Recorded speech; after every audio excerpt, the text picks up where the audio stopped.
Caminhamos para mais uma semana no Oriente Médio, onde a situação vai seguir muito quente e muito forte, não só em relação à Palestina, mas agora também em relação ao Líbano. As ações de Israel contra o Hamas, elas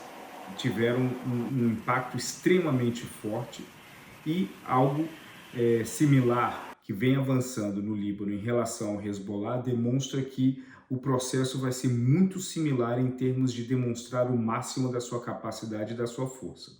Tudo isso visa enfraquecer o Irã e a capacidade do regime iraniano de utilizar tanto o Hezbollah quanto o Hamas, os Houthis também no Iêmen de uma forma mais indireta, para afetar e prejudicar Israel.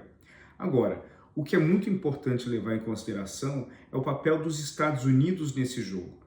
É notório que a posição dos Estados Unidos em relação a Israel é de uma aliança muito forte, independente de ser um governo republicano ou democrata, e que também a postura dos Estados Unidos em relação ao Irã é uma postura de rivalidade extrema, do ponto que as sanções elas acabam ditando a relação entre esses dois países desde 1979, quando houve a crise dos reféns americanos em Teherã. Mas isso faz com que os Estados Unidos, eles tenham que demonstrar cada vez mais esse apoio ao governo de Israel,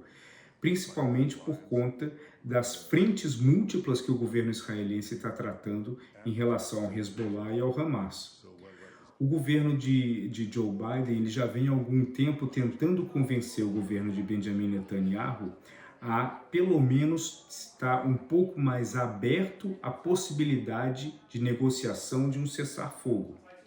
Por mais que os Estados Unidos não reconheçam o Hamas, já que para a leitura e a categorização que o governo americano atribui ao Hamas é um de grupo terrorista, isso impede qualquer engajamento de um oficial do governo americano ou de um diplomata com membros do Hamas, existe um ponto de vista em Washington de que algum tipo de acordo deve ser necessário para poder segurar um pouco mais a crise humanitária que se passa em Gaza.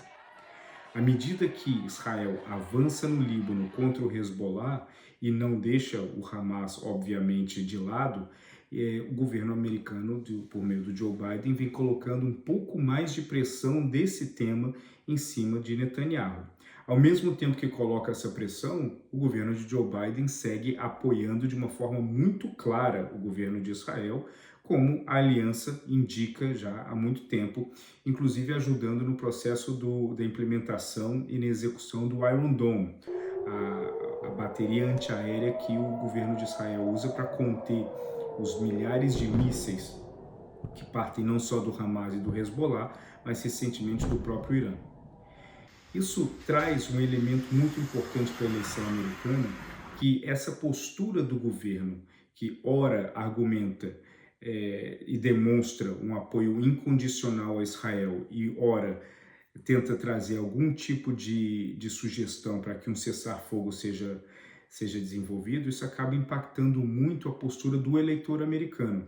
O eleitor republicano, por exemplo, ele tem uma postura muito mais pró-Israel do que aquele democrata, que geralmente inclui vários imigrantes no país, inclusive imigrantes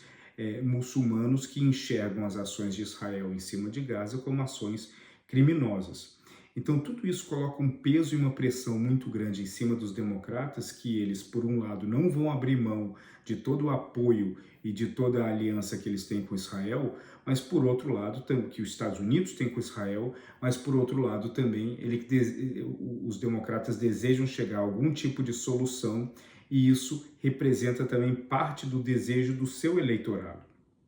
É uma questão muito, muito intensa e à medida que a escalada no conflito vai ocorrendo a cada semana, a postura dos Estados Unidos fica cada vez